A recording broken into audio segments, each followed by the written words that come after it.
Shalom saudara rohani yang dikasihi Tuhan Yesus Kristus. Selamat datang di channel Saudara Rohani, channel yang memberikan renungan rohani Kristen. Selamat pagi, saya berdoa agar saudara sehat selalu. Semoga Roh Kudus hadir di tengah kita saat ini. Selamat datang di renungan rohani pagi hari ini. Sebelum kita mulai renungan pagi ini, marilah kita bersama-sama berdoa. Tuhan Yesus, terima kasih sudah membangunku pagi hari ini. Terima kasih atas penyertaan dan perlindungan Tuhan. Semua karena karunia Tuhan, kalau aku boleh menghirup udara segar dan menjalani aktivitasku seperti biasanya. Aku menyerahkan seluruh aktivitasku hari ini ke dalam kuasa tangan Tuhan. Jauhkanku dari yang jahat, ya Tuhan. Tuhan Yesus, tolong lindungi dan berkati aktivitasku hari ini. Tolong berkati juga keluarga dan teman-temanku, Bapa Surgawi, oleh karya Roh Kudus. Tolonglah aku untuk menjauhi segala sesuatu yang melukai hati-Mu. Ampunilah segala dosa kami, ya Tuhan. Dalam nama Tuhan Yesus, aku sudah berdoa, amin. Sahabat saudara rohani, pembacaan ayat emas Alkitab renungan kita hari ini terambil dari Lukas 22 ayat 19. Lalu ia mengambil roti, mengucap syukur, memecah-mecahkannya dan memberikannya kepada mereka, katanya, "Inilah tubuhku yang diserahkan bagi kamu, perbuatlah ini menjadi peringatan akan aku." Lukas 22 ayat 19. Mari kita mulai renungan pagi kita. Judul renungan kita hari ini adalah makanan yang menyatakan kasih. Ditulis oleh Elisa Morgan. Topiknya adalah makanan yang menyatakan kasih. Saya pernah menghadiri suatu perayaan ulang tahun keluarga yang menerapkan tema hal favorit pada dekorasi, kado, dan terutama makanan. Karena gadis yang berulang tahun sangat menyukai bistik dan salad 7 serta kue bolu berbahan coklat putih dengan isi buah raspberry, dan tuan rumah pun menghidangkan bistik, sayur bayam, dan memesan kue kesukaannya itu. Semua makanan kesukaan itu seperti menjadi cara tuan rumah itu berkata, "Aku sayang padamu." Alkitab banyak menyebut tentang perjamuan, pesta, dan hari raya yang menyandingkan aktivitas makan secara fisik dengan perayaan atas kesetiaan Allah.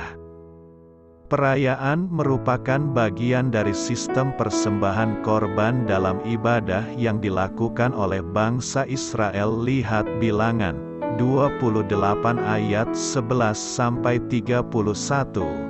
Dengan Paskah, Hari Raya 7 Minggu, dan perayaan Bulan Baru yang diadakan setiap bulan. Di Mazmur 23 ayat 5, Allah menyiapkan meja hidangan yang penuh dengan makanan dan piala yang melimpah dengan rahmat dan kasih. Mungkin paduan roti dan anggur paling melimpah yang pernah disajikan terjadi ketika Yesus memecah-mecahkan sepotong roti dan mengambil segelas anggur. Lambang anugerah kematiannya di kayu salib demi keselamatan kita. Dia kemudian memerintahkan kita untuk melakukannya, menjadi peringatan akan aku. Lihat kitab Lukas 22 ayat 19. Saat Anda makan hari ini, cobalah sejenak merenungkan tentang Allah yang menciptakan mulut sekaligus perut, dan memberikan makanan kepada Anda sebagai bahasa kasih-Nya serta lambang kesetiaan-Nya. Allah kita senang menjamu umat-Nya yang setia, dan saat Dia menyatakan pemeliharaannya yang sempurna dengan memenuhi kebutuhan kita yang besar, itulah caranya mengatakan, "Aku mengasihimu." Renungkanlah setiap elemen tubuhmu yang diciptakan Tuhan yang tidak ada gantinya. Bersyukur untuk semua yang diberikan Tuhan di dalam permasalahanmu. Ada tubuh yang luar biasa yang Tuhan berikan. Bayangkan logikanya saraf yang tercipta dengan jumlah yang besar, apakah sebuah kebetulan ataukah ciptaan? Marilah kita renungkan, apa makanan kesukaan yang Anda hidangkan saat merayakan sesuatu? Bagaimana Anda dapat bersyukur kepada Allah saat menikmati makanan hari ini? Hal ini patut kamu ketahui.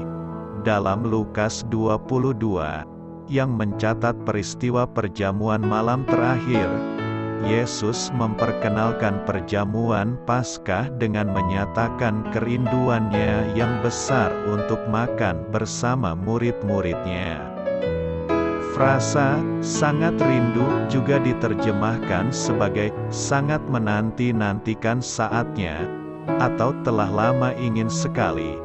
Kata-kata dalam bahasa Yunani itu mengekspresikan suatu keinginan yang mendalam dan bersemangat dengan fokus tunggal yang mendorong seseorang untuk bertindak. Akar katanya epitimeo dapat, dan sering, diterjemahkan dengan kesan negatif sebagai nafsu, atau mengingini. Intinya adalah kerinduan yang sangat kuat. Kerinduan besar Kristus untuk makan bersama para murid itu didasarkan pada fakta bahwa setelah memakannya, Dia tidak akan makan itu lagi sampai kerajaan Allah digenapi.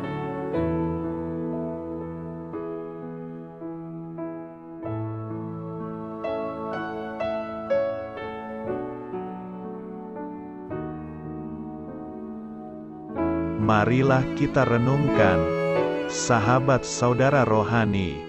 Demikianlah renungan firman Tuhan pagi hari ini. Semoga menjadi berkat menjadi hidup kita. Dan sebelum kita memulai segala aktivitas kita pagi hari ini, marilah kita berdoa. Selamat pagi Bapa. Malam hari telah berganti pagi. Kehidupan baru telah Engkau berikan kembali bagi kami.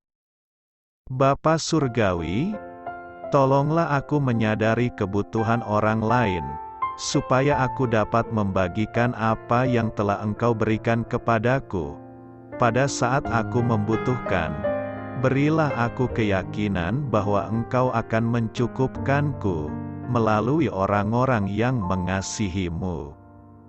Bukan karena kami pantas atau layak, namun karena kasih karunia-Mu, kami boleh ada, sebagaimana kami ada di pagi hari ini. Terima kasih Tuhan, atas kesempatan baru yang telah Tuhan berikan kepada kami. Untuk bisa memperbaiki diri agar kami bisa lebih layak di hadapan-Mu. Hari ini kami serahkan semua perkara dan kesulitan yang akan kami lalui ke dalam tangan-Mu. Biarkanlah kami bisa memuliakan-Mu dalam segala aktivitas yang akan kami lakukan. Amin. Biarlah firman Tuhan menjadi pengingat untuk kita semua, bahwa tuntunan dari Roh Kudus akan selalu memberi jalan keluar bagi setiap permasalahan hidup kita, dan memberi kedamaian di hati kita.